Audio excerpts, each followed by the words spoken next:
കൂട്ടുകാരെ, നമ്മൾ ഇന്ന് സംസാരിക്കാൻ പോകുന്നത് ഭാഗ്യം തുണച്ച ഒരു മണ്ടനെ കുറിച്ചാണ്. ലോകത്ത് വലിയ ബുദ്ധിമാന്മാർ പോലും ബിസിനസ്സിൽ തകർന്നു പോകാറുണ്ട്. എന്നാൽ ചെയ്ത മണ്ടത്തരങ്ങളെല്ലാം കോടികളായി മാറിയ ഒരു വിചിത്ര മനുഷ്യനുണ്ട്. സാക്ഷാൽ തിമോത്തി ഡെക്സ്റ്റർ. അന്നത്തെ കാലത്ത് ഇദ്ദേഹത്തെ പറ്റിക്കാൻ വേണ്ടി ചുറ്റുമുള്ളവർ ഓരോ വിചിത്രമായ ഉപദേശങ്ങൾ കൊടുക്കുമായിരുന്നു.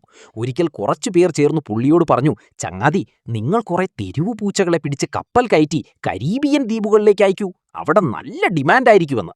വെറും തമാശയ്ക്ക് പറഞ്ഞതാണ്, കാരണം ആരെങ്കിലും പൂച്ചയെ കപ്പൽ കയറ്റി വിൽക്കാൻ പോകുമോ? പക്ഷെ നമ്മുടെ ഡെക്സ്റ്റർ വിടുമോ? പുള്ളി നാട്ടിലെ തെരുവു പൂച്ചകളെയൊക്കെ ചാക്കിലാക്കി നേരെ കപ്പൽ കയറ്റി വിട്ടു. എല്ലാവരും കരുതി ഡെക്സ്റ്റർ ഇത്തവണ പാപ്പരാകുമെന്ന്. പക്ഷേ സംഭവം നടന്നത് നേരെ തിരിച്ചാണ്. ആ ദ്വീപുകളിൽ എലിശല്യം കൊണ്ട് ജനങ്ങൾ പൊറുതിമുട്ടിയിരിക്കുകയായിരുന്നു. ഡെക്സ്റ്ററുടെ പൂച്ചകൾ അവിടെ എത്തിയതോടെ നാട്ടുകാർ ഇരട്ടി വില കൊടുത്ത് അവയെ വാങ്ങി. അങ്ങനെ വെറും പൂച്ചക്കച്ചവടത്തിലൂടെ പുള്ളി വീണ്ടും കോടീശ്വരനായി. ഇതുപോലെ തന്നെയായിരുന്നു പുള്ളിയുടെ മറ്റു ബിസിനസ്സുകളും. ഐസ് കട്ട വിൽക്കാൻ പറ്റാത്ത ചൂടുള്ള നാട്ടിലേക്ക് ബെഡ് വാമിംഗ് പാനുകൾ, കിടക്ക ചൂടാക്കാൻ ഉപയോഗിക്കുന്ന പാത്രം കൊടുത്തുവിട്ടു.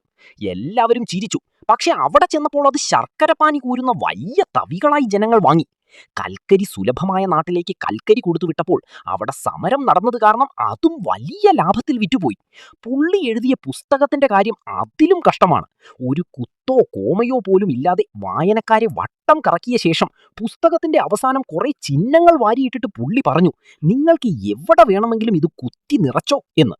സ്വയം ലോഡ് എന്ന് വിളിക്കുകയും സ്വന്തം ശവമടക്ക് വരെ ജീവിച്ചിരിക്കുമ്പോൾ തന്നെ പ്ലാൻ ചെയ്യുകയും ചെയ്ത ഈ മനുഷ്യൻ നമുക്ക് നൽകുന്ന പാഠം ഒന്നേ ഉള്ളൂ. ചിലപ്പോൾ യുക്തിയേക്കാൾ വലുത് ആ തഗ് ലൈഫ് ഭാഗ്യം തന്നെയാണ്.